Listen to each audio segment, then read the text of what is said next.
on this computer or to the cloud. Okay. Okay. All right, thanks everybody for joining us. I was not sure how many participants we would have. We did send out additional information for people to watch live if they weren't planning on asking questions. They just wanted to see the discussion and hear the answers to the questions that were already posed to us. So we appreciate those of you that took that opportunity to listen on YouTube. So we are not at the capacity. We're not even close to the capacity at this point, which is great. And we do have another forum scheduled for tomorrow night, and that is for parents of students in grades 7 through 12. Certainly some of you, if you have children at both levels, you certainly can join. Some of the information will be the same, but there are some significant differences at the elementary and at the secondary school. So we wanted to do these forums separately. So I appreciate that many individuals have sent questions, and we have organized those questions into some different categories, which we will respond to the best of our ability at this point. There are still some things that we do not have answers to, and it's not for lack of trying. And I will explain as we go along this evening. I hope and I believe, based on the level of questions, that people took advantage of reading through the released report, the released plan that we put out. But I just want to talk a little bit about that process, because I have stated as often as I possibly can that this is a draft. It is a work in progress. I released it before we received feedback from the Department of Education and the Department of Health. And there have actually been some things that have changed since the initial release of the draft, and some things that we need to look at based on some of the feedback and conversations that we're having with RIDE and with RIDO. So I will talk about those items as well. Again, this is an opportunity for us to answer questions, but it is also an opportunity for us to gather more information as we continue to refine our plans and make this the best possible scenario for reentry for the upcoming school year, which is not that far away. So fingers crossed that we will be allowed to return to school, but that is still the biggest question that we have. So let me just address that point first. We were required to submit several plans to the Department of Health and the Department of Education, and those are all potential reentry scenarios. The final decision on reentry is not made by Exeter West Greenwich. So our plans are submitted. The governor eventually will make the call on one of her briefings on whether we're returning at all, whether we're returning under the full reentry model, under the partial reentry model, or under the limited return model. So that decision, we're told, is a target date of August 17th. And so I know that many parents, including myself, are in a position where we have to make decisions about what we're doing with our family and with childcare and everything else. And it's really difficult to wait that long for a decision, the 17th, when school is supposed to begin on the 31st, but that is where we are at this time. Hold on one second. Here you go. Okay. Sorry about that. So, so we are going to hope that we get the decision earlier, but we've been told on multiple occasions that the target date is the 17th. So I will be waiting as eagerly as all of you are for the announcement made by the governor on or before that date. I should also say that the reason that I'm not I don't have my video on is because I am in a new house right now. I was supposed to have internet installed this morning and I didn't have power, so they showed up and left.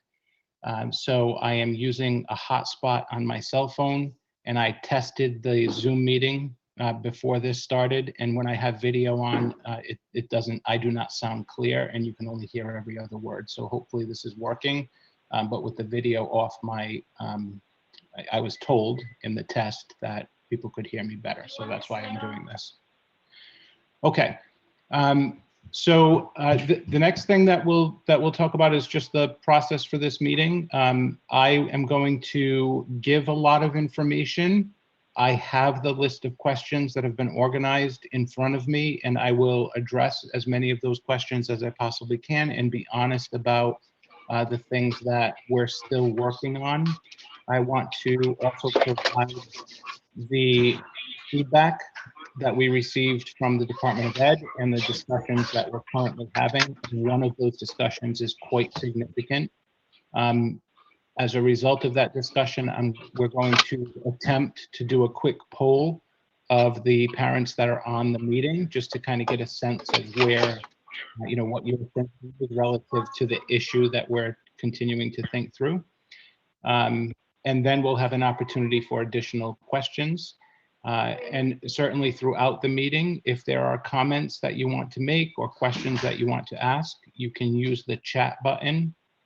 So those of you that are live, there's a chat in the, actually at the bottom of the screen, you can click on chat and you can type in a message. We'll be monitoring the chat. Those of you that are on the phone, what is that process again, Marie? You wrote it down. Star. Yes, I was just typing it in the chat. It is *6 to unmute yourself if you're on the cell phone, and it is *9 to raise your hand. Again, *6 to unmute and *9 to raise your hand. And I'm going to put that in the chat as well. Okay, and so those of you that can use the chat, you could certainly also use the raise hand feature.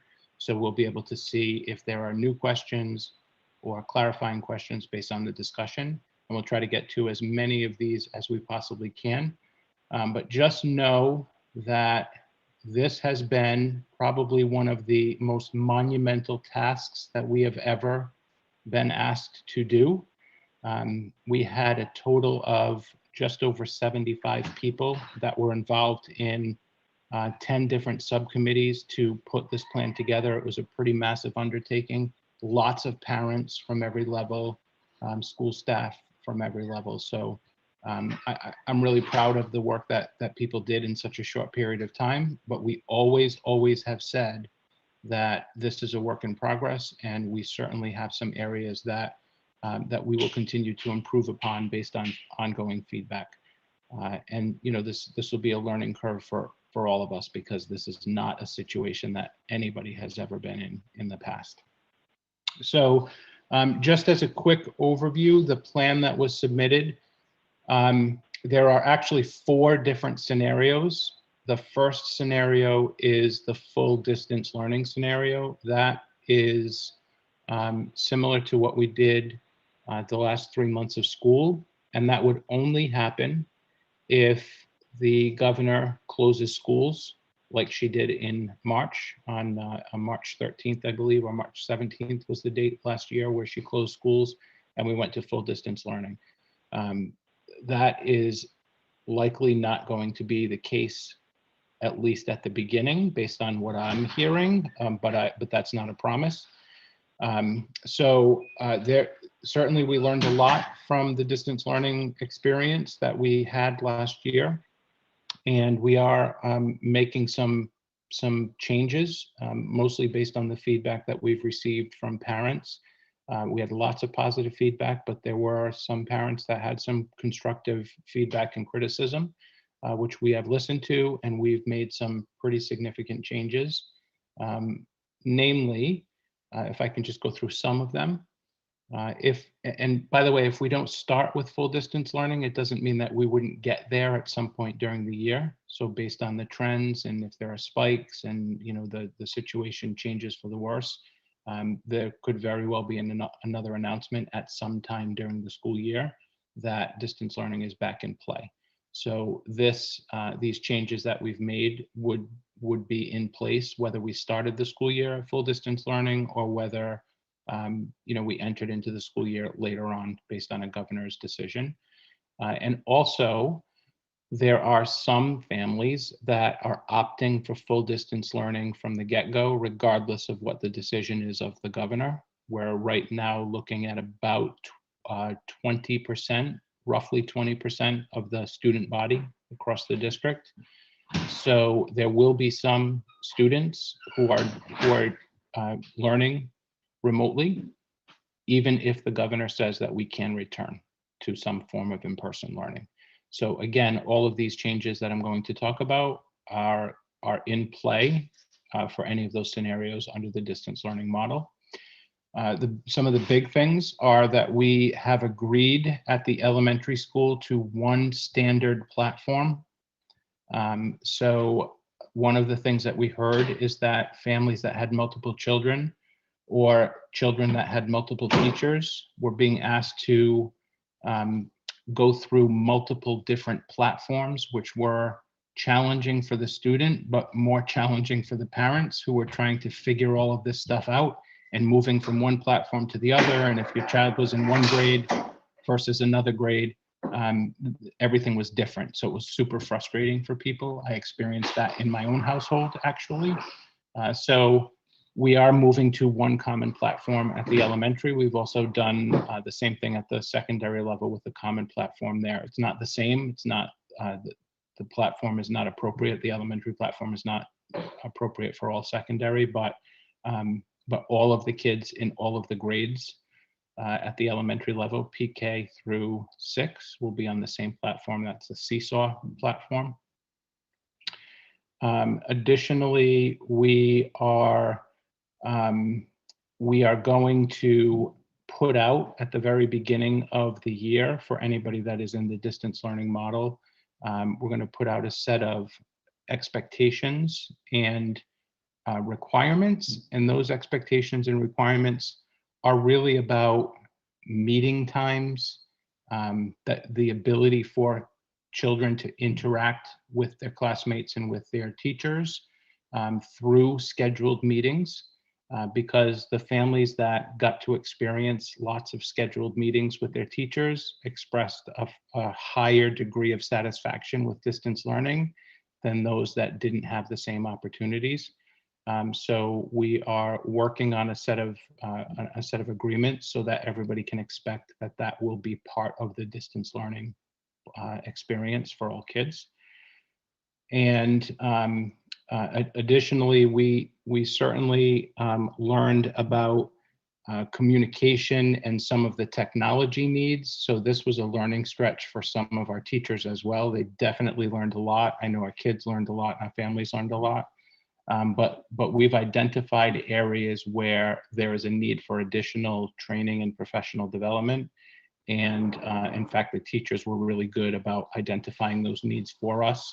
So we've kind of mapped out a plan for giving the teachers the support that they need.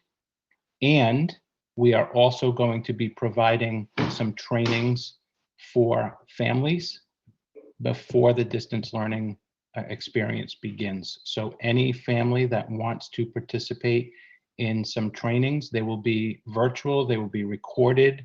And so, families that have been asking for some support, we're working really hard to put together some nice supports for you, easy to understand, easy to follow, and that you can go back to if needed, to support your ability to work with your child at home based on the given platforms that we've chosen. So those are a few of the big areas that we've been addressing under the distance learning plan.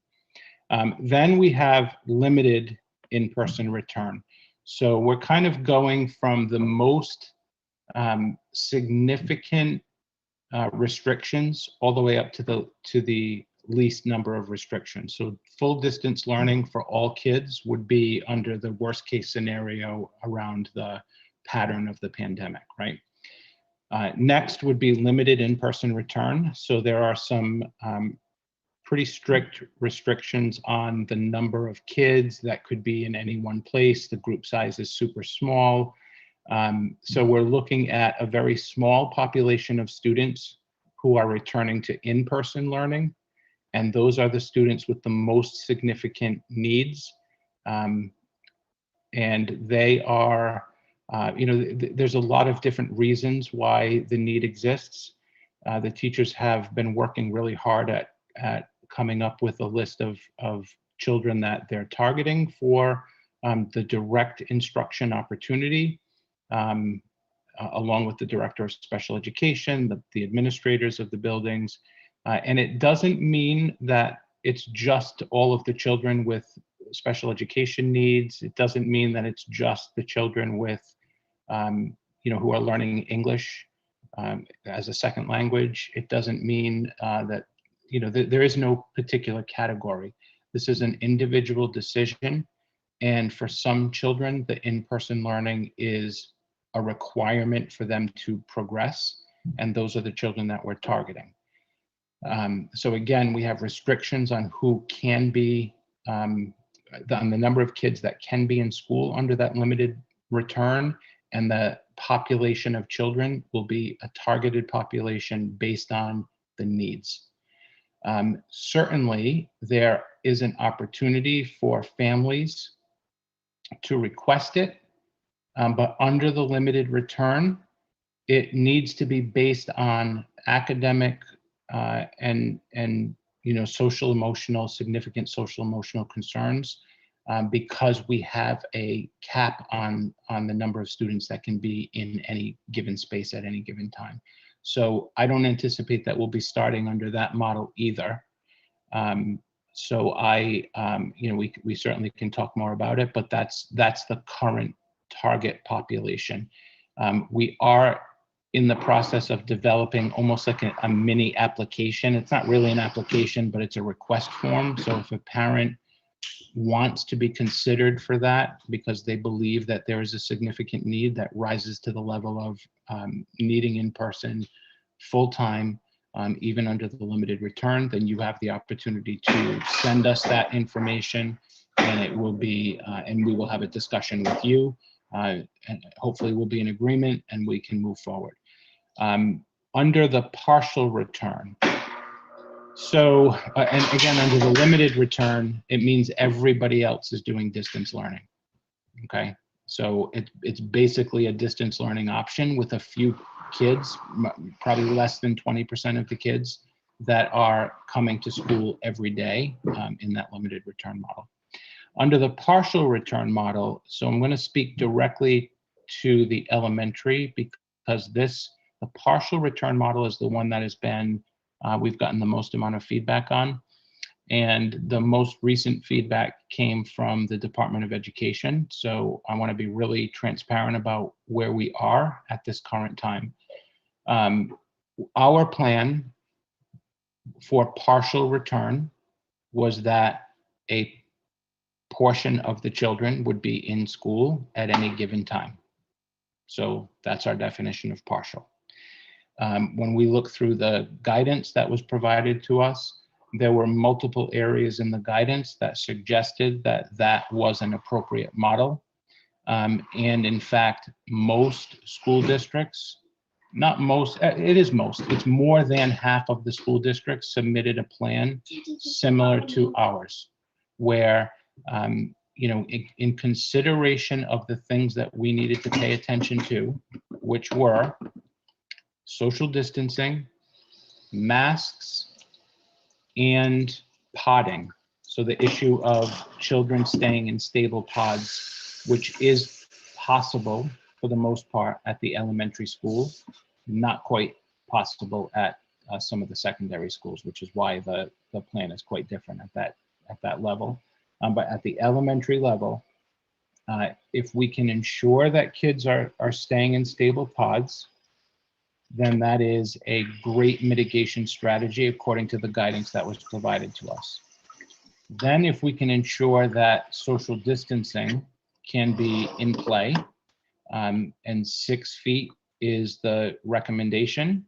However, if 6 feet is not possible, then you do the maximum degree that is possible. And then the third thing is masks. So if 6 feet of social distancing cannot be accomplished for lengthy periods of time, then the mask is required. Excuse me. Kaden, I wouldn't worry about the bug, and Daddy's on a meeting, so I'll get it later, okay? But thanks for letting me know.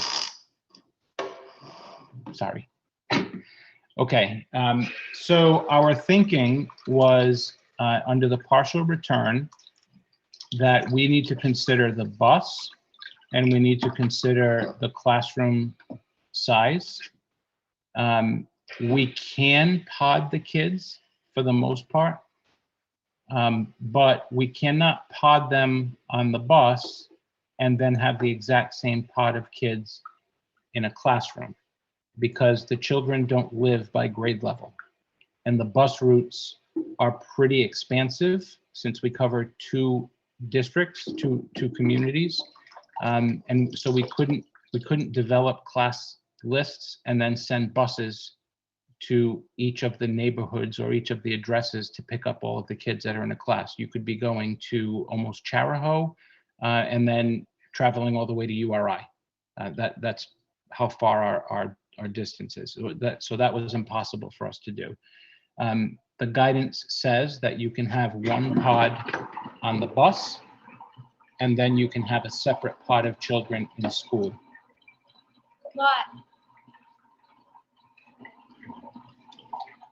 So we've been focusing our attention on ensuring that we have the right number of kids on the bus, which under the plan that we submitted, we would have.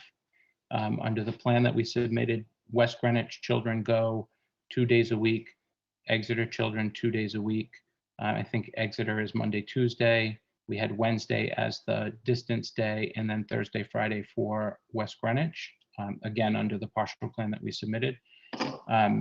And what we were doing is saying on the West Greenwich days, we don't need any of the Exeter runs, any of the Exeter bus runs.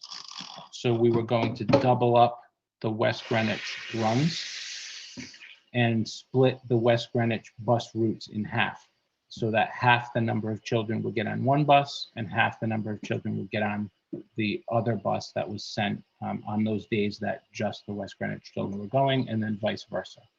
So that was our strategy for reducing the number of children on the buses, and it worked.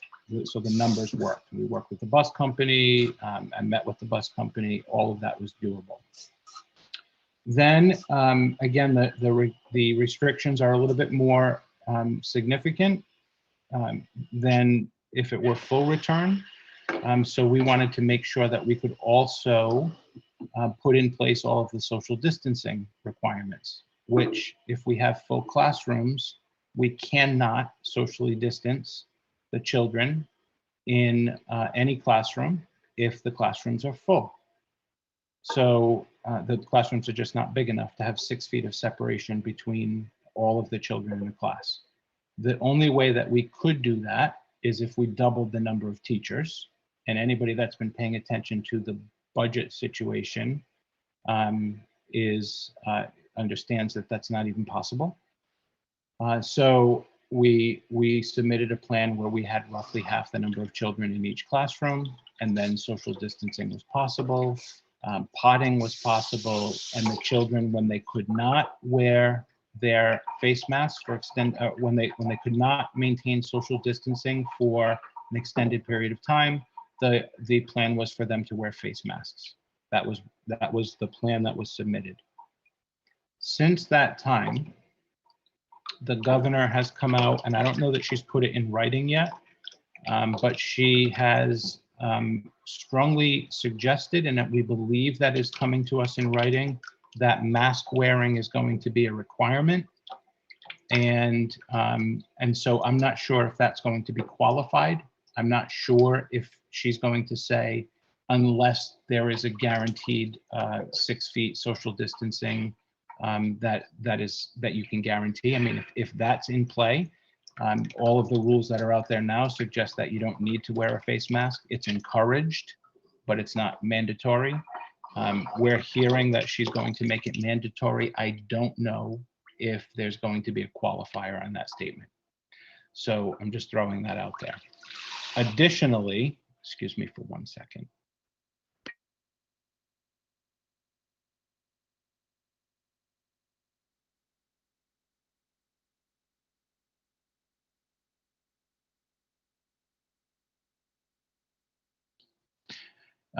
Sorry about that. So what has happened just this week?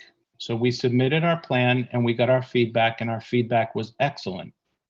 There were some compliments. There were a couple of areas that they wanted some clarification on. No problem.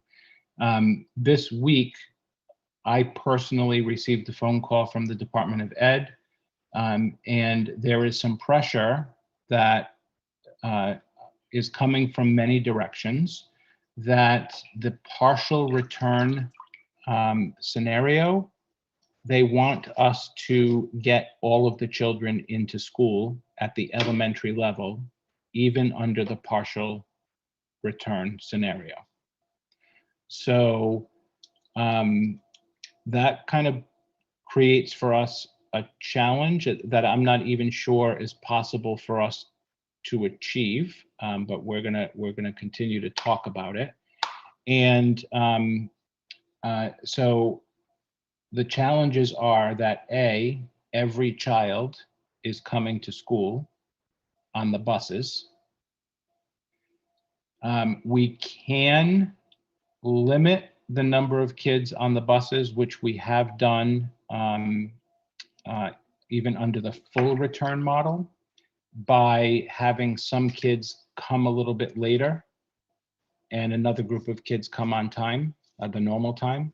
And then the kids that came at the normal time would be released a little bit early, and the kids that came a little bit later would be released at the normal time, right? So we added a whole other tier of busing in order to limit the capacity on the buses, which I'll talk about in more detail when we get to the full, what we submitted for full return. So we still could implement that strategy under the partial return and come close to meeting the transportation guidelines, but we would not, we would still have some work to do, because under the partial return model, the number of kids that can be on a bus is less than the number of kids that can be on a bus under the full return model. So we would have several runs that, even if we did that plan, it would not work. So there's quite a bit that we would have to do to kind of rearrange some of the bus runs, and that is going to take some time and some coordination with the bus company. So that's kind of where we are in terms of the buses. The issue that we have is under full return, there will be classrooms of children that we cannot possibly meet the social distancing requirements. We do not have enough large spaces to move kids into, where 6 feet of separation in classrooms with 20, 22, 23 children is possible.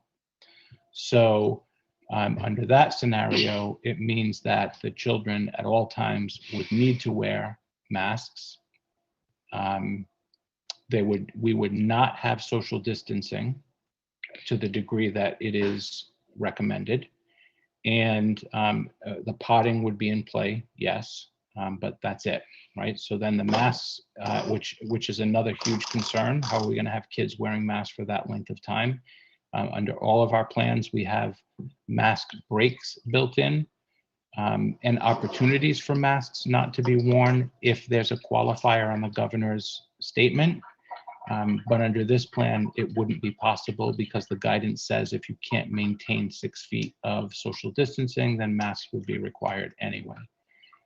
So our thinking, based on some of the survey responses that we got, based on looking at the safety requirements and the guidelines, that the best scenario would be to limit the number of kids in a classroom, spread them out, and have some more flexibility.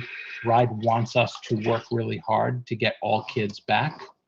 And in order for us to do that, we're giving up some of the safety, some of the things that they're suggesting to us that we put in place in order to keep everybody safe. So I am really struggling with the request because I could do it, but I want to be really upfront and really transparent about what my concerns are if we move in that direction.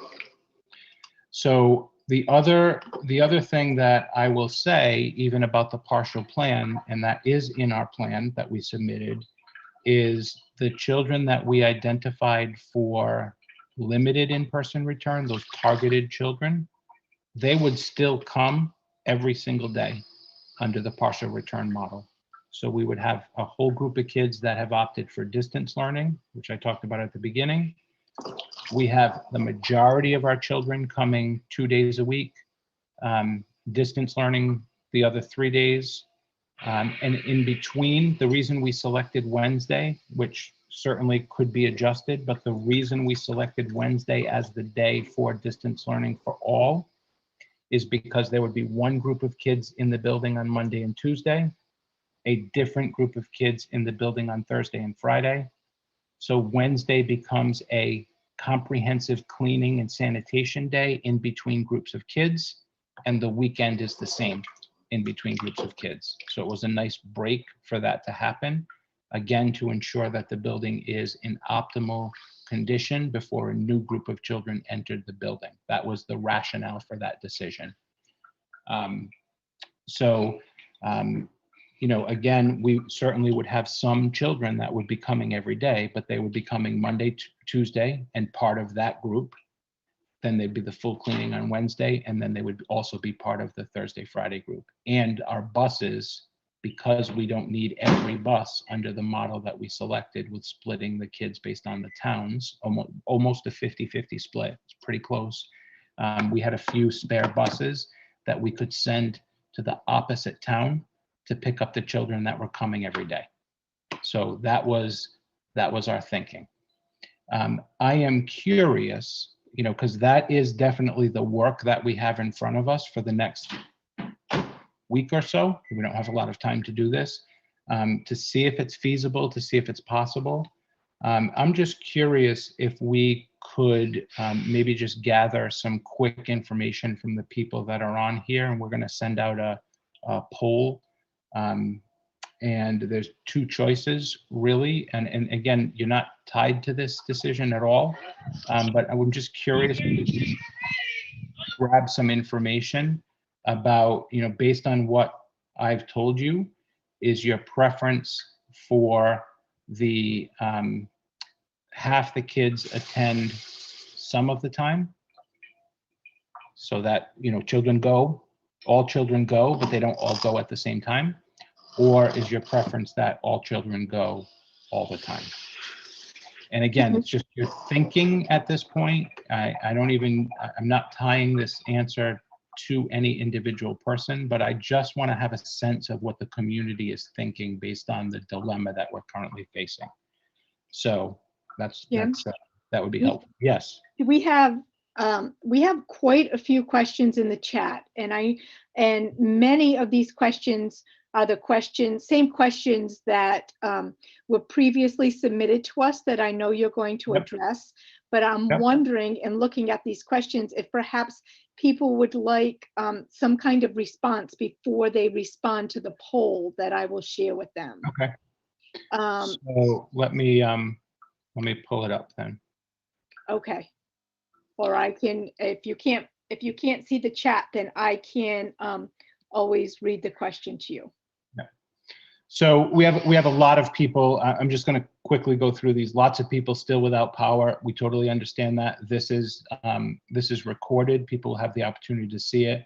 But I will also offer another session where I can go over the same information and answer questions from the rest of the community who were not able to join because they're disconnected at the present time. Okay. Is there a time that families would be notified if the student falls under the category of in school under this limited plan? So we pretty much have identified the children in the elementary schools. What we have been waiting on is to get a list of the families that have opted for full distance learning, you know, that survey that went out. We are at about an 80% return rate, which is a very high return rate on any survey. And I believe the secretaries and the administrators at each of the buildings have started to call every family that did not respond. And they have the survey in front of them, and they're filling out the survey when they're talking to that family, so that we're trying to get as close to 100% as possible. So we want to cross-reference that list with the identified children, just so that we're all on the same page. And again, we're not planning on returning under the limited return model. But if we returned under the partial return model, and it was the model that we submitted, then this is in play, right? If we return under the partial return model, and it's every kid goes back at the elementary school, which doesn't quite seem partial to me, but that's what we're being asked to do, then this doesn't matter, because every kid would be in school every day that wanted to be. We would be prepared to have the conversations with individual families within the next week or so, probably towards the end of next week. And we also want to be able to send out that application. I'll call it an application, but a request form for families that would want us to consider if they weren't selected as one of the children that we identified. So that would be an option as well. But again, we have time for those decisions to be made under the limited return model, because it's not going to be the model that we start with, in my opinion. And we can be flexible too, right? I mean, those decisions don't need to be made on or by August 31st. We could always make the decision shortly after if circumstances change. We have a lot of things that we're working on right now, including with staff, but that is something that Sarah Dentz, the Director of Special Education, has been working closely with the administrators on, and I suspect by the end of next week, those conversations will begin. Okay.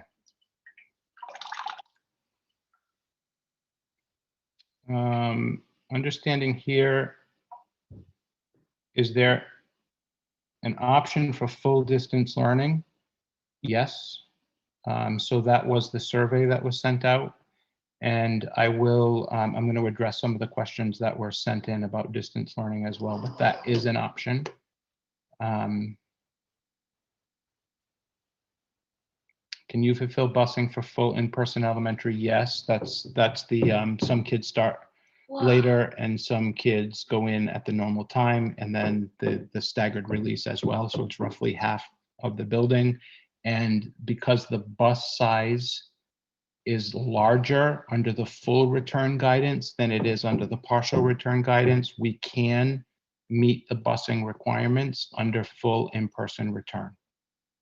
But if we are bringing every kid back as part of the partial return, and the size that is allowed on the bus doesn't change, then we are going to run into some obstacles, because the big difference in transportation is the capacity of the bus under that model. So that's where some of our bus runs will need to be adjusted, and some of them significantly, in order for us to do that. When do we need to make a decision on full distance learning or sending our child back to school? So the survey that went out, we're asking for people to give their response based on everything that they believe at the current time. What I've been telling everybody is that we are going to send out one additional survey with the exact same question about full distance learning as an option, or if you intend to send your child for in-person learning, whatever that looks like based on the governor's decision. We're going to send that out a week before school starts. And the only people that we're asking to respond are the people that would like to change their decision. So that is an option that still exists. So you're not, you have not etched your decision in stone. And we will even provide a level of flexibility to the degree possible after the school year starts, where if circumstances change and, somebody wants to go from in-person to distance or vice versa, that is a possibility and something that we can talk through. Okay, there are some logistical things, but we're not going to make somebody say we're going to do this and then you have to stick with that decision for the year or for 6 months, because circumstances could change for individual kids, for individual families. So we're open to that. All right. Okay. So the YMCA is a yes, although there are some changes that need to take place in terms of the availability, right, their time, because some kids are starting later and some kids are leaving earlier. So we're still in discussions with them, but I believe that you will get some information on that being an available option for you as well. Could parents volunteer to return to school by drive their kids? So if we move to the full person, if we move to partial in-person return, but every kid goes to school, then again, we have several bus routes that would be problematic, and I would likely need some help, meaning that there would have to be some families that volunteer to drive their children in, or else I would not be able to meet the capacity size of those buses. So I would likely limit those requests only to the buses that are, I can't get down to the capacity size. And that's going to take some time for me to work with Scott from the bus company. But yes, that is absolutely an option. And I would only be asking if I don't have another solution. There are no other buses in the state. Everybody's looking for them. There is not a supply of drivers, and there's not the funding. So that's where we are, right? So if every kid is going to return, I'll do the best that I can using the method that I talked about. But in order for us to meet busing, I need help. So that will be a request that goes out. But again, I would limit it to just the bus runs where there is a problem around capacity size.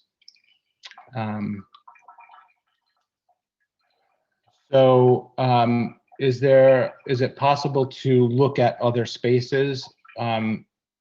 So to a degree, yes. The problem that we have is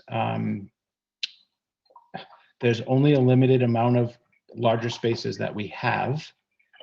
We could create some outdoor spaces as well, but that is not going to work for the whole year because of weather.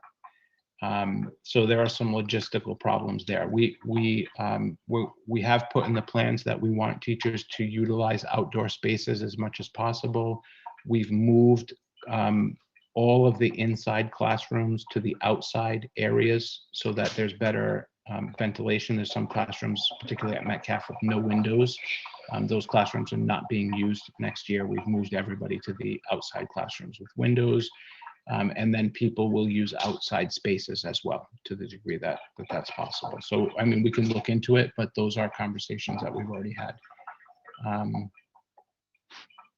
So mask requirement for special needs children. I've not seen what the governor, I've not seen anything in writing. What I've heard is that she's going to make it a requirement.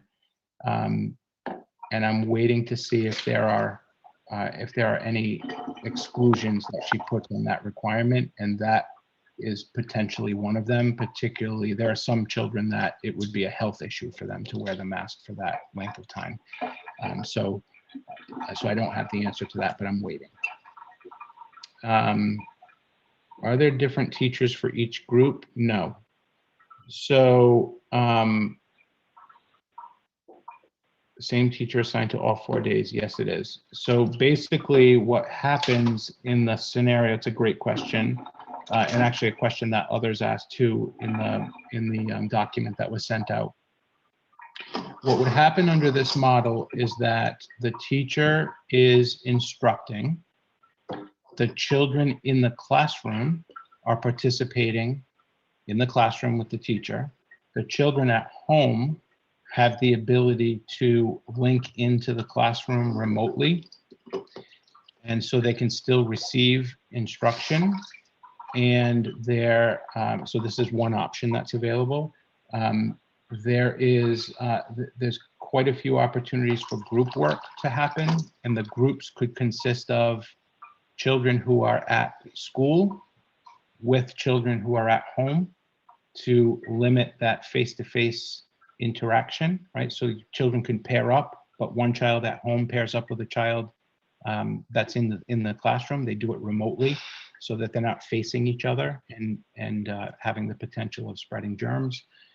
So it is the same teacher. The teacher is teaching the full class, but only half of the class is in front of her or him at a time, and the other half is joining in remotely. That's the plan that we have. So that's for the partial return. For the distance model, full distance, there are teachers that we're assigning to be the distance learning teacher, and they will just be the teacher for the distance learning classroom. These are the kids that have opted for distance learning for full time. So that's the answer to that. So will kids be able to be hands-on with the resources in the room? Yes. Every time resources are used, there's a protocol for cleaning and sanitizing. What we are doing is limiting the sharing of resources. We're limiting that to the maximum degree possible. What that may mean is that we will be asking parents if they can. You might see a larger supply list because we want the supply for each child not to be shared with other children. It becomes their own supply and not a shared supply. And there are some opportunities for us to help for any family that needs help with getting those supplies. We will provide them. But yes, hands-on, yes. Group work, not to the degree that we saw it before, because we have to limit interactions between children. And there will not be shared supplies unless there's no other option, right? So that's what we're doing there. Okay, so expectations for RIDE for partial return. So under the original guidance, it basically suggested half the kids at every level come in and the other half are doing distance learning. That's the original guidance. Recently, we've been told that the request is that for the elementary children only, for the elementary classrooms only, that we look for full return for all kids at the elementary school up to grade 6 in our district. And I think the governor has been very clear that that is because of she wants people to get back to work. And a lot of parents, they have a lot to worry about in terms of how are they going to manage their children if they have to go back to work and their children are not in school full time. So I totally get that, but that's where that's coming from. We still would have to meet the requirements around bus capacity, which I've talked about.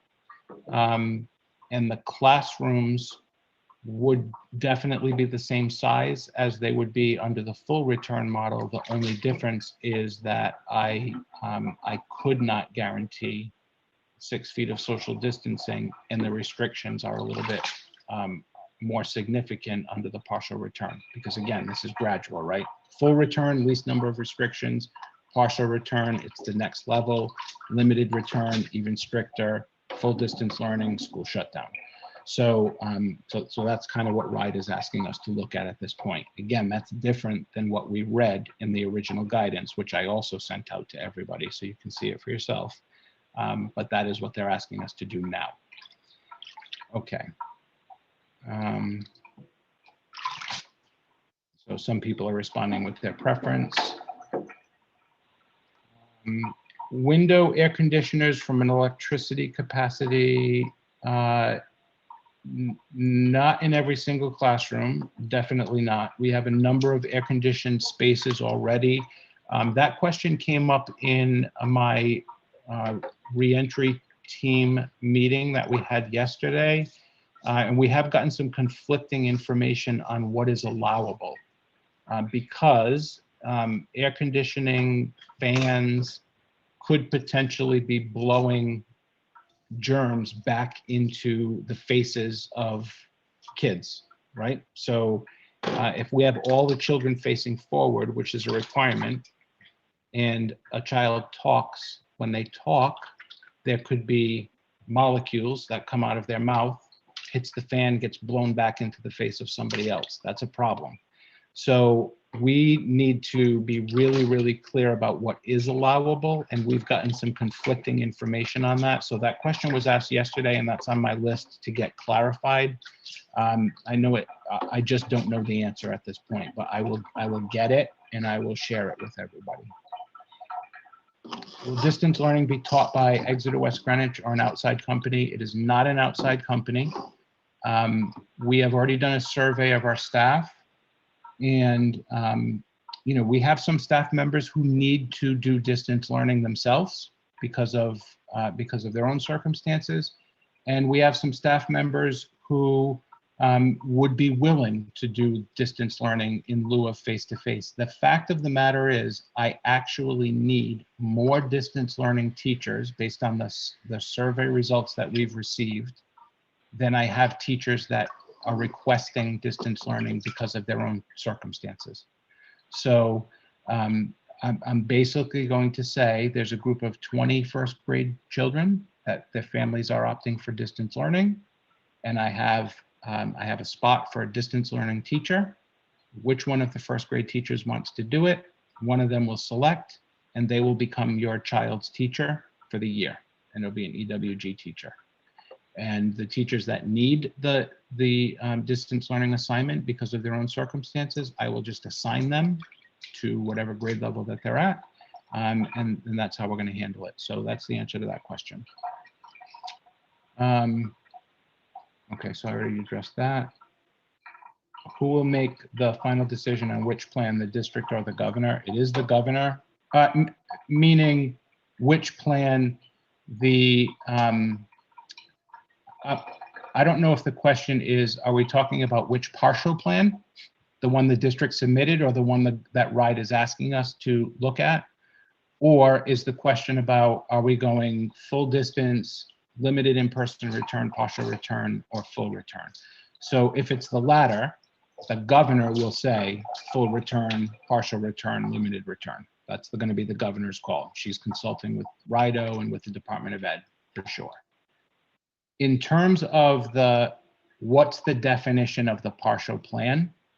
So I am going to, what I'm hoping to do is to gather as much information as I possibly can around the preferences of the people in this community. And if the preference is that we don't want to send our children to school every single day because we're also concerned, which is the message that I've been receiving from the conversations I've had, which has not been with everybody. So I want to be honest about that. My information could be very skewed, and I need to get better information on that.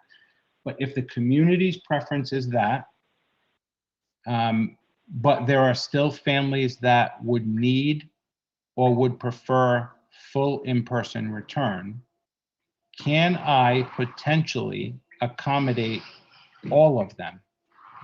So if I really had clear information about which families would prefer the every other day model because we need to be really careful about social distancing and everything else, and then I knew about the kids that we were recommending for full in-person return and whose parents were preferring full return every day, and I also have a clear number of kids who are not returning at all because their families have opted for full distance learning, then is it possible for me to create pods of kids that satisfy every single family's desire.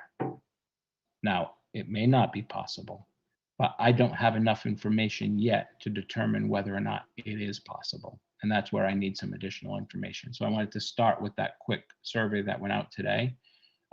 If that's the case, then I will resubmit my plan with the information and the data about the needs and requests and desires of my community. And if we can satisfy everybody's desire, it may not be exactly what the governor looked for, but I don't know that she could say, we're going to go against what parents want and make you do something different. So that's kind of where I'm going. That's my approach going forward, if that makes sense. Okay, typical class sizes for kindergarten classrooms. The contract is 19 as the class limit, so 19, and half capacity then would be 10, 9 or 10.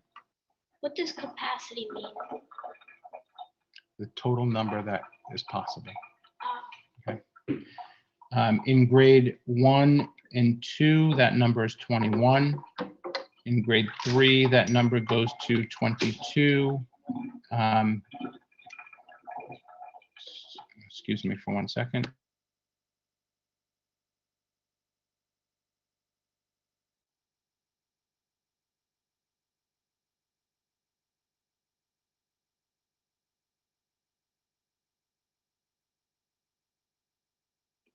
Sorry, I'm also trying to parent while I'm doing this, and you know, right now he's playing with the water in the sink right next to me, and it apparently was distracting. So we're all set right now. Okay. So I was saying that 21 in grade 1 and in grade 1 and 2, and then it goes up from there. 20, 22 or 23, it goes all the way up to 25 in grade 6, 24 in grade 5 and 4. 23, I believe, in grade 3, and then 21 in grades 2 and 1. So those are the class sizes. And then partial would be half. And remember that several children in each grouping have opted not to return at all. That could potentially lower the classes by a little bit in each area. So that's a possibility as well. Okay.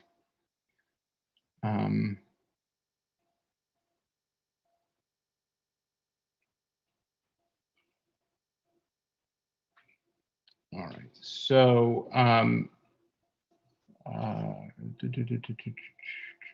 significant needs with special education, IEPs. So this is the type of child that we would be targeting for the return, for the full return, even under the limited return model. And they would have all of their instruction delivered live in person, and the service providers would also be providing those services in person. So that's the answer to that question. Excuse me, Jim. Yep. I have someone on the telephone who has raised his or her hand and has had it raised for a while. Okay. So I'm going to unmute the person whose phone number starts with 774. Okay. Go ahead. You're. Yep. Hi. As far as pre-K, what is the classroom size for pre-K? So the classroom size for pre-K typically is 15 as the max. Okay. Preschool, because the class size is small, they actually meet the guidelines even under partial return.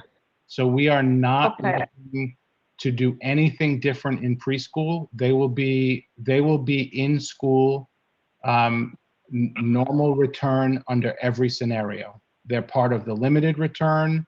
The partial return is the full classroom. The full return is the full classroom. And that's because the class size is small.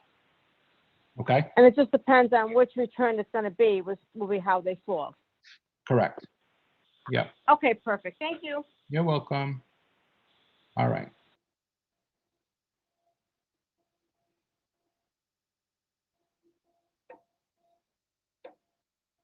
All right, so again, if we do the half and half model, there will be, the teacher will be teaching, half of the class will be present in front of them.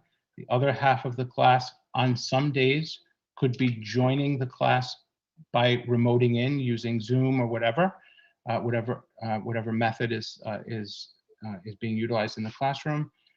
They could be doing group work, as I've described earlier, where there are kids at home who are grouped with kids that are in the classroom, collaborating together. So that is an option. On other days, the kids would do some independent work. Maybe there's a recorded, some recorded instructions that the teacher is providing.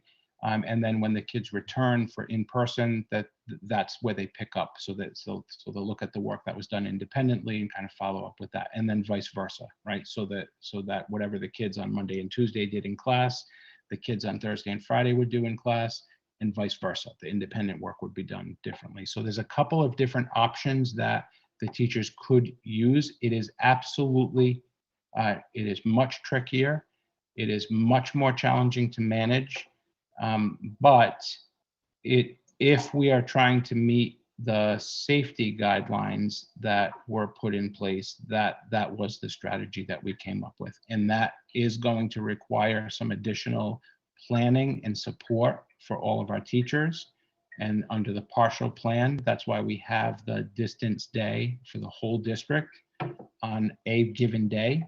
And that would be a reduced day. So in other words, it might only be 4 hours where the teacher is available, and then some planning time and some support time. So that is happening on an ongoing basis. That's what our thinking is. Okay.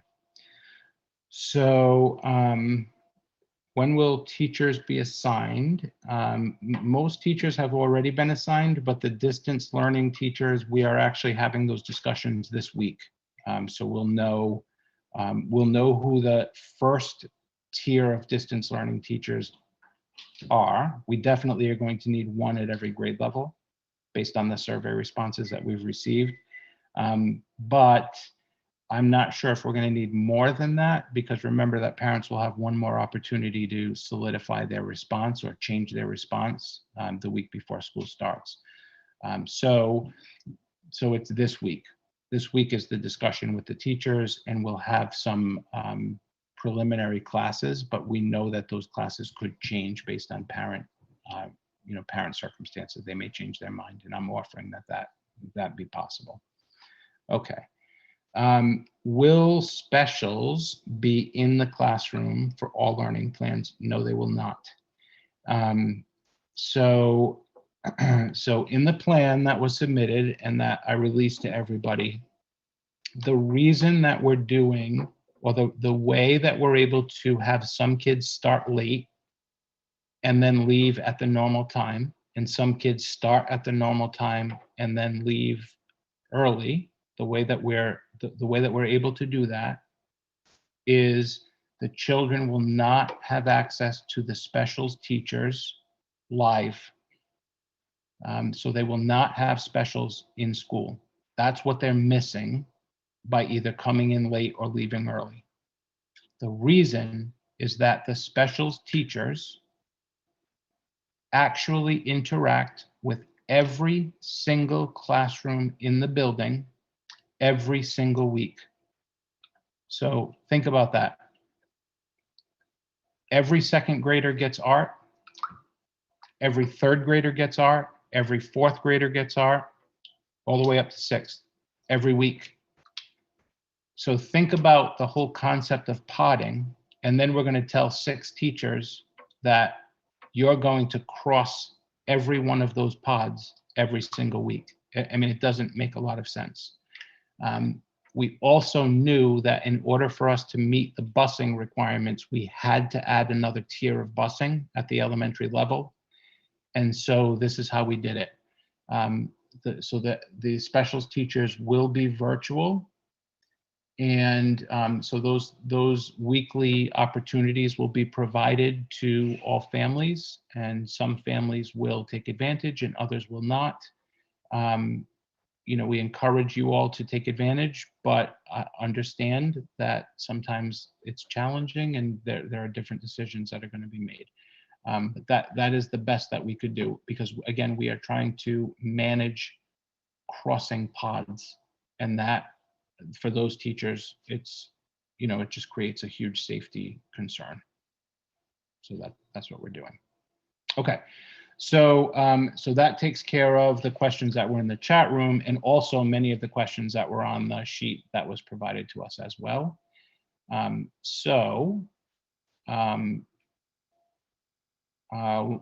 me just answer this last one, lunch and recess. So again, lunch and recess, I believe, is addressed in each of the school's plans that are posted. So I would encourage you to take a look at those. But under the partial return strategy, again, this is tricky. The partial return strategy that we submitted, there are only half the number of children in any given classroom. We are, even under the full return model, lunch and recess is an issue, right? Because you can't have that many kids in any space, indoors or outdoors, at any given time. So we are, we've created schedules where there are fewer children in lunch, fewer children in recess at any given time. So that's first. And however, there are going to be multiple pods of kids either in the lunchroom or outside at a given time. It might be 3 pods, it might be 4 pods, but it will never be 6 pods, which is the full cohort of kids at any given grade level.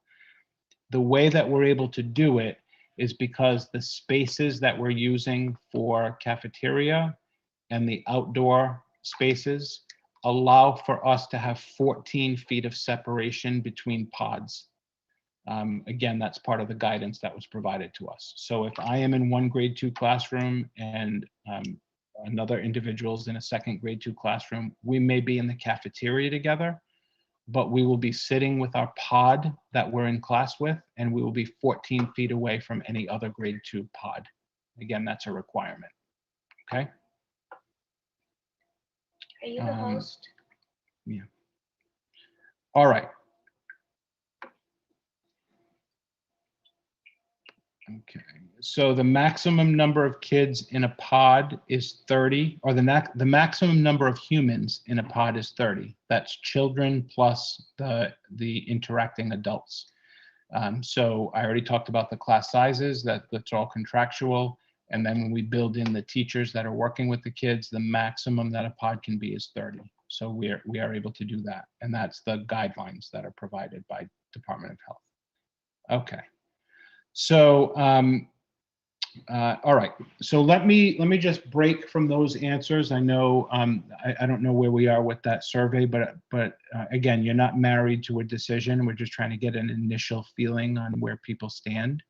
But I want to just talk a little bit more about the full return model. I'm pretty sure I hinted to most of it already, but under the full return model, we have the staggered entry. So some start late and leave at the normal time, some start at the normal time and leave early. That allows us to tier the busing. We are able to meet the bus capacity sizes according to the guidelines for full return. Under that model, no problem. The pod size is still 30. We absolutely can do the pods. We cannot do the social distancing, but the restrictions under full return are the least significant, right? Because we're the closest to normal under full return, supposedly. So we can't do full 6 feet separation, but we can do maximum separation in the classroom. It might be 5 feet, it might be 4 feet. They've already done measurements. They're looking at removing any unnecessary items from the classroom to build maximum amount of space. So we will do separation. It just won't necessarily be 6 feet in all cases. In the cases where it's not 6 feet, we will, under the original guidance, we needed to encourage the children to wear masks. and we couldn't have a consequence if they didn't. That was the original guidance. The new guidance is that I believe they will be required to wear a mask unless there's an exclusion that's put in play by the governor, and that could be, you know, special circumstances, or if there's 6 feet of separation, that can be guaranteed. So, so that's the plan for full return. It's basically, you know, the classes are normal, normal size. The only difference is that they are not getting specials face-to-face. And under the full return model, there are no virtual days. So that's a 5-day-a-week return. Under the partial return model, we are still looking at 4 days return and 1 day for deep cleaning sometime during the week. That day may change to Monday. If there is no longer going to be a totally different group of kids between, you know, on Monday and Tuesday, and then a totally different group on Thursday, Friday, there's no longer a need to have a midweek deep clean because it's the same group of kids every day if we do the every kid return under the partial model. So we might go back to the Monday, which is the day that most of the holidays fall on, that kind of thing. We have found a way to equalize it on the calendar. We have worked that through, even with the Wednesday day, but it wouldn't even make sense for us to do that any longer if we move to the all kids return under the partial model. Excuse me, Jim, would you like me to share the poll now with Yeah, everyone? yeah, I've not sure, shared it yet. Please. Okay. You're gonna mute.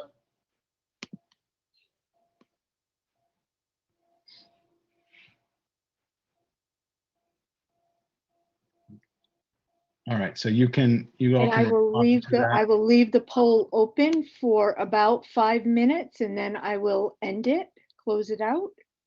All right, thanks. Yep, you're welcome. All right, so I am going to actually move to the document that we were looking at,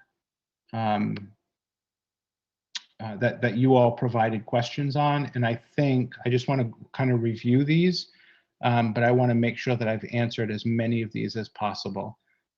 So do parents have options for the different learning scenarios? So the option is, well, I think there are options, right? The distance learning option is out there, and that is available, and any parent who wants it, we are offering it. We've talked about the moving in and out of distance and in person. I talked about that already. Is partial attendance an option, or is it either full attendance or fully virtual? So I think that's the poll that we're looking at right now. And again, if we do partial attendance, then there are still options for kids to come every day. So, so it is possible for all of those things to happen. Okay, so we've talked about all of those. We talked about that. Dad, Okay. what's wrong with your finger? Nothing. Did you pick at it? No. All right.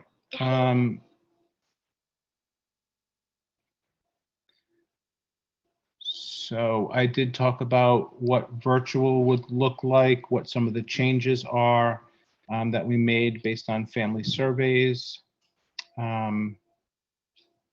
So there are some junior high school questions in here. I'm going to save those for tomorrow.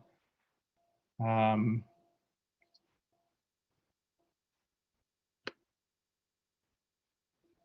addressed that one already. I addressed that.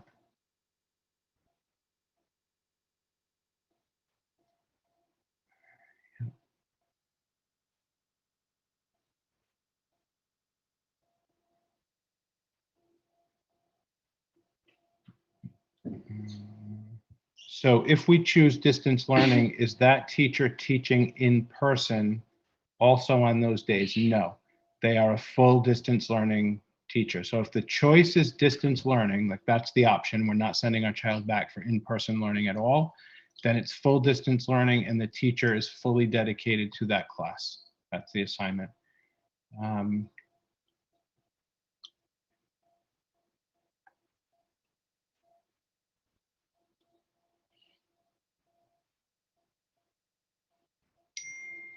Okay. So somebody is asking for the distance learning plan. I believe that is on our website. Am I right about that, Jeremy?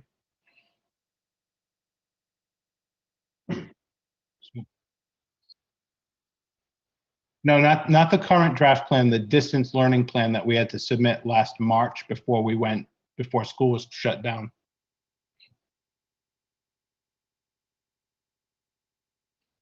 All right, so on the main page of our website, there's a COVID-19 link at the very top. All of the communications that I've sent out to families over the past several months are there. And included in that, in the resource section, we'll make sure that the link for the distance learning plan that we had to submit last year is up. And then in the draft plan that was submitted for this year, one of the items that we had to address is what kinds of changes we were going to make to last year's distance learning plan. So I talked a little bit about that at the beginning of this forum, but they're also listed on that plan, on that draft plan that we just.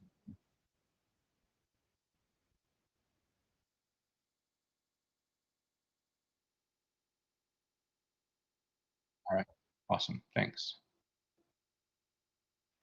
Okay. What time is your meeting over? Okay, so we talked about that. Lots of questions about band. So that's going to be an issue for us. The music teacher at Metcalf, because there isn't band at Wawaloon, but the music teacher at Metcalf has done some virtual band activities. The music teacher at the secondary schools actually did a virtual piece for the graduation ceremony. So there are ways for them to do it, but there's a lot of concern about children blowing into instruments in a space with other kids. So we have some plans at the secondary level. At the elementary level, band is going to be an issue. It's just going to be an issue because we have to separate the kids based on the tiers of busing. So are there going to be some opportunities? Yes.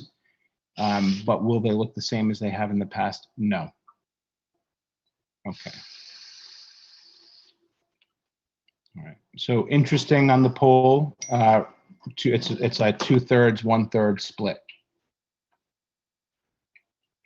So quite interesting. Well, good. It's good information for me to have.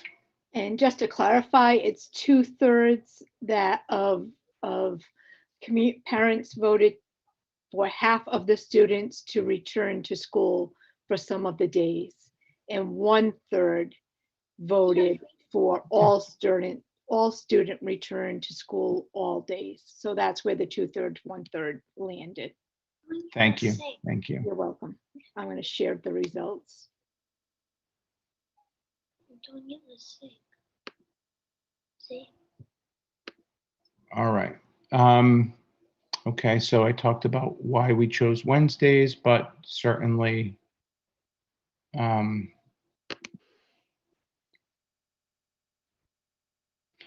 trying to move the poll out of the way. All right, I got it.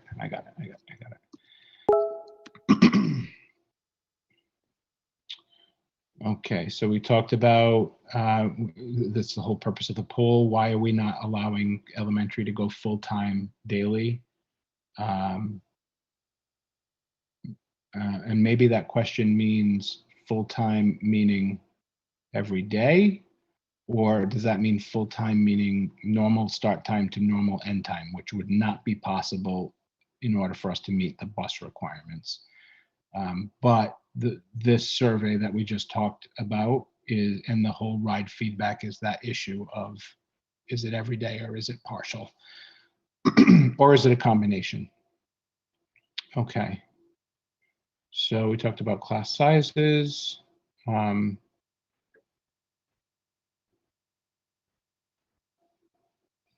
Okay, so the question about tables, there are some classrooms with tables. So yes, desks are separated, but tables, we are able to limit the number of children at tables so that there's one on each end, and that is sufficient. And that's again under the full return.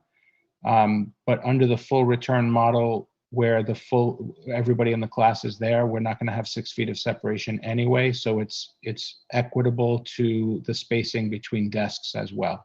So I hope that the question was about at Metcalf, desks are separated from each other for social distancing purposes. But then it says if they're at a table with another student, then obviously their desks are not separated. It wasn't meant to mean that those kids wouldn't be socially distanced. It was just meant to mean we can't separate the actual table in half, but the kids are going to be on opposite sides of the table, and the space between them will be equivalent to the amount of space that we're putting between the desks.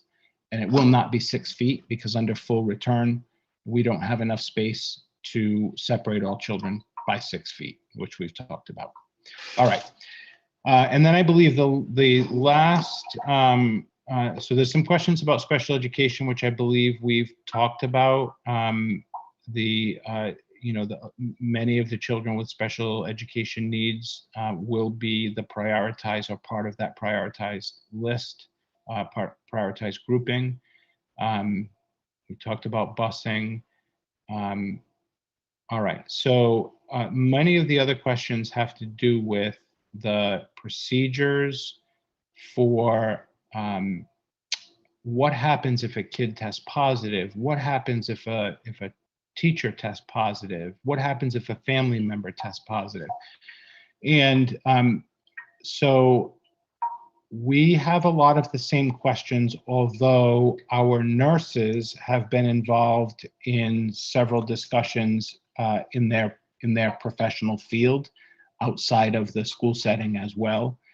And so what we've been told from the beginning, and it's even referenced in the guidance that we received before we had to put these plans together, what we've been told is that the Department of Health is creating what they're calling a playbook. And a similar document was created prior to opening daycares and camps during the summer. And so they're creating one for schools that will be ready for reentry. The whole goal of that playbook is to ensure that every single school district is responding in the way that is consistent with what RIDO is expecting and what RIDO is suggesting is the right response. So they want to make sure that they're tracking this as well. So the reason that we were not clear about the responses to those questions is that the Department of Health playbook has not been released yet. We were expecting it to be released before we had to submit our plans. It got held up. But that playbook is like an if-then, it's an if-then playbook.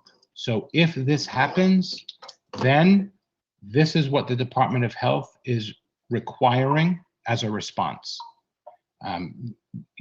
So who's contacting the Department of Health, who is quarantined, who is not quarantined, who is contacted. All of that information will be included in the playbook. As soon as I have it, I am going to release it because it will be a public document. That will be our answer. We are not going against what the Department of Health says. They've been really, really great in working with school districts and very comprehensive, very competent people. We trust their judgment and we are going to do what they say. So I was not in a position where I was going to guess, this is what our response will be if there is a positive case of COVID, because my response is going to be guided from the Department of Health, who are creating a playbook for public release that will say, here are the steps that a school needs to take. So I don't feel like I'm in a position to respond to these questions because I'm waiting for that playbook. And as soon as I have it, it will be posted on that COVID tab. and I will send something out to everybody to let you all know that it's posted. Our response will be the Rido response. So that's as clear as I can be about any questions related to that topic. And then there's lots of questions about testing. So I have some questions about that too. We are not sure if there is going to be a requirement for staff to be tested prior to return. We have not heard that, but there are some rumors that are out there. And so I think it could be a possibility. I don't know, and I don't believe that every single child is going to be required to be tested before they return. I don't believe that's true. However, I'm not the person that makes that call. That's the Department of Health. So whatever their requirements are, again, are what we are mandated to follow. There will be some required testing under certain circumstances. So, if there are symptoms, if there is a mandatory quarantine, if somebody was positive, they have to go a certain number of weeks and a certain number of tests where they test negative before they're allowed to return. So there's a lot of those kinds of rules in place. I have not yet heard if there's mandatory testing for every individual prior to re-entry to school. I don't believe that that's going to be the case. All right. So I think, Hey, Jim, yes. we had some questions come in on the live chat on YouTube that I just noticed. Okay. Thanks. So I had one comment: distance learning full-time or part-time isn't feasible for a parent working full-time. Is there possibly a percentage of parents who are able to do drop-offs instead of utilizing the bus? You addressed that. Yep. What happens when you have a child in 2 different schools? Staggered bus times won't work. I don't know what your response is to that. So, so there are multiple children in different schools, right? So the staggered bus times work in terms of the bus runs. The staggered bus times do make it a challenge for families that have kids at multiple schools. But if there are children at multiple schools, we probably have staggered bus times now anyway, unless it's the Wawaloom and Metcalf school. So yeah, it is possible that there's one sibling that's in the early group and there's one sibling that's in the later group. That is a challenge. I get it. But that's where a parent could utilize perhaps the child care option that we will have available through the YMCA. I don't have a great answer for that question. Okay. The next question, I think it's safest to have a phased approach, so partial return model makes the most sense. That's a statement. Will distance learning be taught, or are you just going to sit kids in front of a computer trying to navigate different sites themselves? I think you addressed that. Taught. And that there will be direct instruction. Yep. More comments about the same thing. What's the protocol for the health office related to any cold-related symptoms or illness that presents during the school day? Will parents be asked to pick up their child for any symptoms of illness? So again, we're going to look at the playbook. However, we have been required to identify isolation rooms. The nurse is a medical professional, and she, all of our nurses are females, but our nurse will be able to identify whether or not it is a symptom that can be attributed to something else, or whether it's a symptom that we can't attribute to something else and would require the individual to, it would have required the individual to stay home. So in other words, there are going to be some things that parents are going to have to look for, and they have to attest to the fact that their children are not displaying certain symptoms. That's part of the attestation form that we talked about in the plan. Staff as well. if there are certain symptoms that are present, then the child or the staff member is not allowed to come to school. That's a Department of Health rule. So if the child is in school and some of those symptoms occur, then again, if the symptom can be attributed to something that's a pre-existing condition, that is not one of the symptoms that would require the person to be home, that's fine. They may be a phone call, but they wouldn't be required to pick up. If there's not if it can't be attributed to something that is already known, and it is one of those symptoms that under normal circumstances would require the person to stay home from school that day, then yes, they will be requested to come and pick the child up. And they will be in isolation, in an isolation room. We'll have several isolation rooms in each building that have been identified. It's not isolation meaning, like the same as prison, but it is a place where they will go and they can be separated from everybody else, still under the supervision of the nurse's office. But it's preventative. And again, they will need to go home. Okay, that's all I have on the YouTube chat. All right. Excuse me, Jim. Yep. I had a question sent to me about what about sports this coming season, specifically basketball. So we don't have sports at the elementary level. So I would prefer to hold that question till tomorrow for the secondary conversation.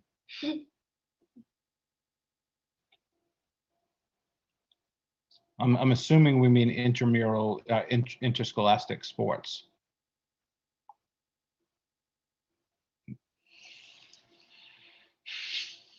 Did I freeze? Nope, we can still hear you fine. Okay.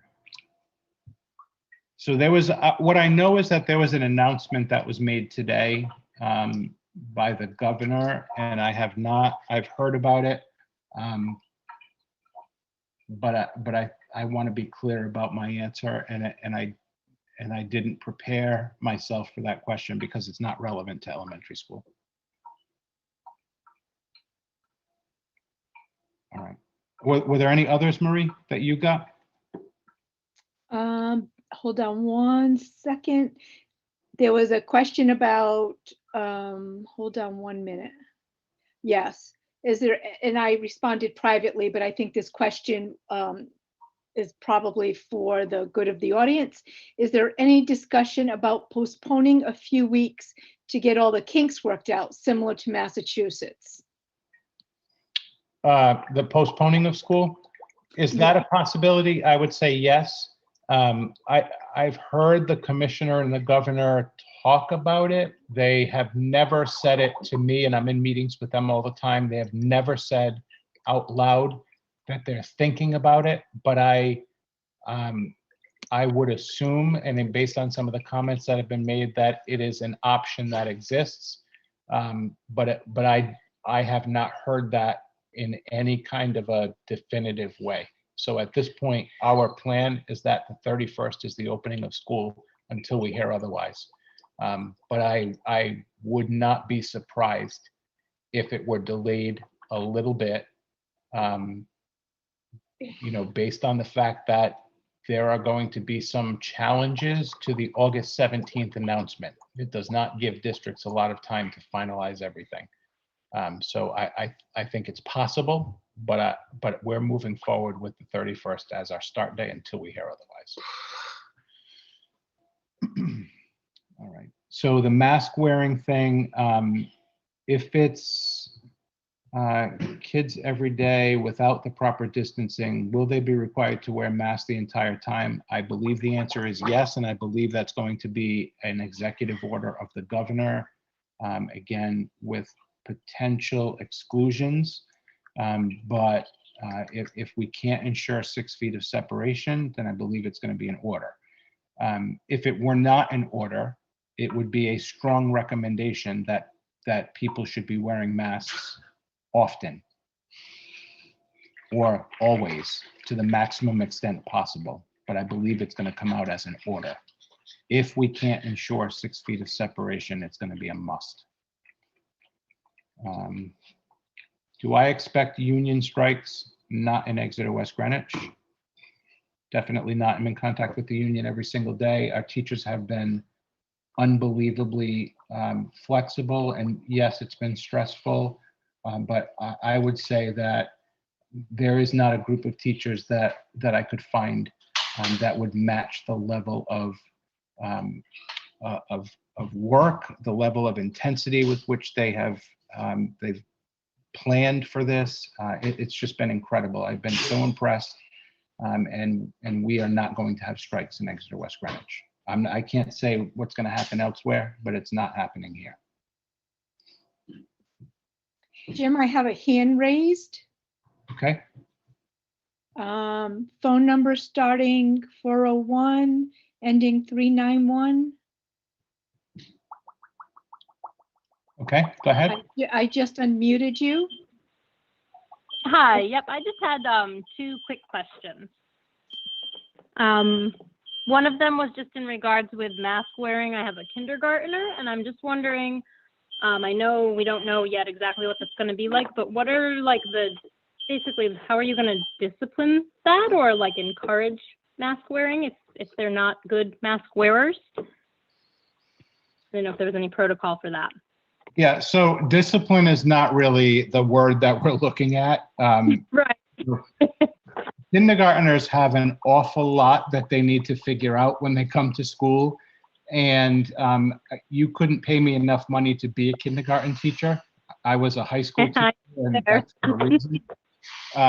But I know that they do a lot of modeling and a lot of practice, and they do a lot of work with the kids to help them to understand what the rules of school are, because there's a lot that they don't know, right? It's brand new to them. So I'm not worried about it. I definitely think it's a challenge, but I think teaching them how to line up to go to the bathroom is a challenge. I think teaching them how to properly clean up after they have snack time is a challenge. You know, these kindergarten teachers do that all the time. This is just one other thing. But I would not be using the word discipline. No. Okay, good. Okay, and I was just wondering, you know, if kindergarten was going to be included in that executive order, if you had any thoughts on that, or if they So I'm not sure. Yeah, small. I'm not sure. I think the kindergarten class sizes are smaller. You know, the maximum is 19. We actually have had, I believe at this point, lower enrollment because kindergarten is actually not a mandatory grade level.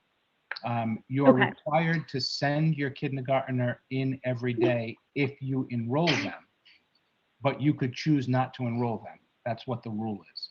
So I believe that, again, based on what I know at the current time, I think the K class sizes are going to be smaller anyway, and they'll be closer to the pre-K sizes potentially. And that's, again, based on lower enrollment, based on the number of families that are opting for full distance.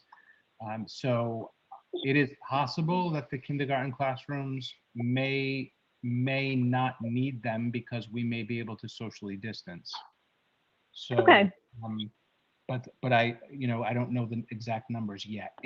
But to answer your question, is that an exclusion that I would be surprised to see in a governor's executive order? I would not be surprised to see that for the especially young children, but I'm not the governor, so I don't know exactly what that's going to be. But I think there's a possibility that it could be an exclusion for the very, very young children. Yes. Okay, awesome. Right. And then I just had one other question, just in regards to safety overall of the school, and I read just a little blip about doors and that they were maybe going to be open. There wasn't like I wasn't sure how that was going to work as far as classroom doors, you know, with any intruders to the school or anything like that, how that protocol is changing based on COVID. So that is about moving air throughout the building. They're encouraging us to keep windows open, doors open, which is different than what we have typically done. Right. We are getting some guidance from oh God, what is his name? There's somebody with the state police that works with us on all of the safety requirements that we have in schools. It is possible that we will be allowed to have doors open under these circumstances, but not outside not outside doors. So windows, yes. Classroom doors, yes, possibly, but entrances and exiting the building, those will always be locked and secured. So that's what I know. Okay. All right. So we have a couple of really good questions in the chat. How will special educators and related service providers provide services to children who are in different pods? Excellent question. So what will happen is the majority of those services are going to be outside of the classroom. When the children go for those services, those teachers will be in large enough spaces where social distancing is absolutely possible. And we have also ordered plexiglass dividers so that there's separation between the teacher and the child, but that there is still a visual that is available. And then mask wearing is going to be required. There could be some exceptions. So if a kid is working on fluency, speech fluency, it's really hard for a speech teacher to see what the child is doing through a mask. But the plexiglass divider will be present. It will be outside of the classroom. It will be in a location where social distancing is certainly possible, and the teacher will be wearing a mask during those sessions. Okay, if the child does not go to school due to possible symptoms, how will this affect school attendance? It will not. If they are required to stay home because of the pandemic, because they have symptoms, we are going to have revisions to our current attendance policy because we are mandated to do so. The children are being told to stay home for reasons that in the past they would have come to school, or you as a parent would have sent them to school. So we can't count that against them. Just like I won't be able to count it against a teacher if they're required to stay home because the governor and the Department of Health have said that it's mandatory. Okay.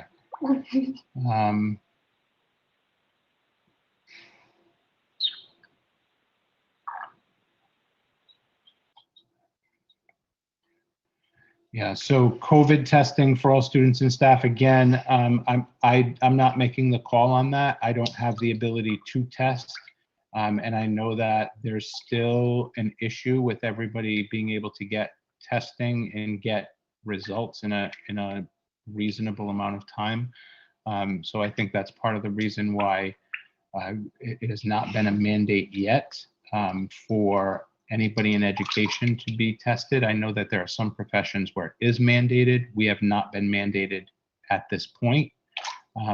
I wouldn't be surprised if we were, or if some of us were at some point in time, but it has not happened yet.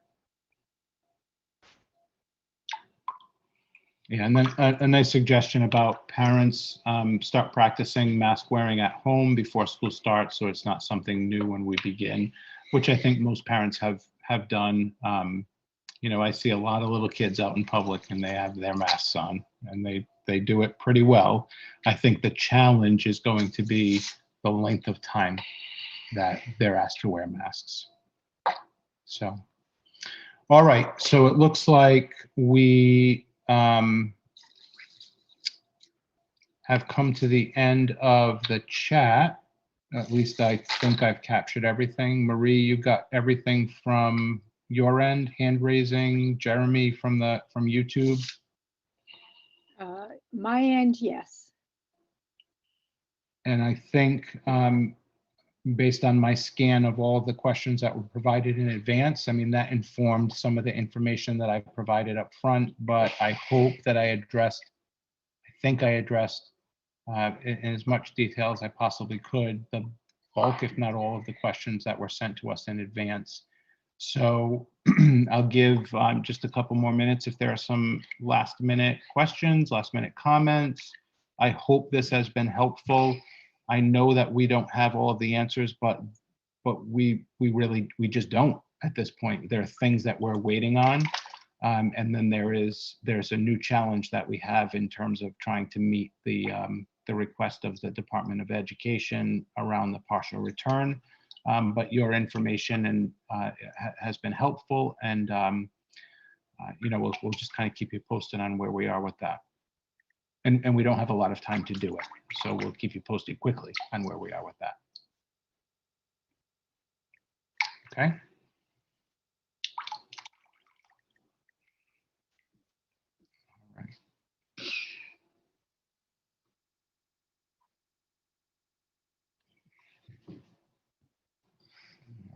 So thank you to the couple of you that have sent some nice comments. I appreciate that very much. Yeah, it just speaks to, I want to extend what I said about the teachers. A lot of the teachers have been participating in the reentry planning, lots of parents. I mean, it's just been an incredible experience for me. A lot of work, but it's been incredible to see the community come together to really be thoughtful about the decisions that we're making. And every decision is really based on what we believe is safe to the maximum extent possible. And we're trying to do the right thing for all kids. It's hard, but I have had a lot of help, and I am so appreciative of that. So I appreciate that you recognize that.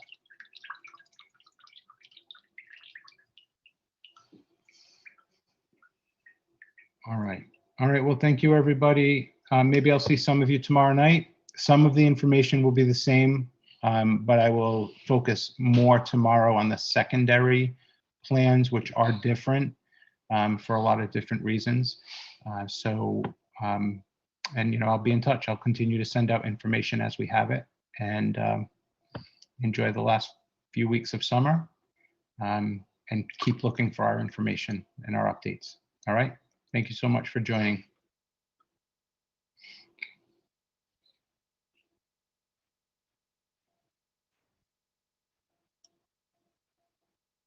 Did you hang up? Yeah, I'm just reading. Did you end the meeting? Mm-hmm.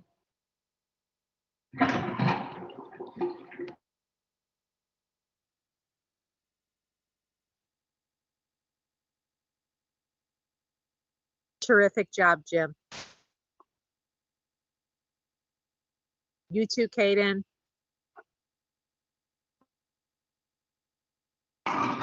Thanks. Thank you.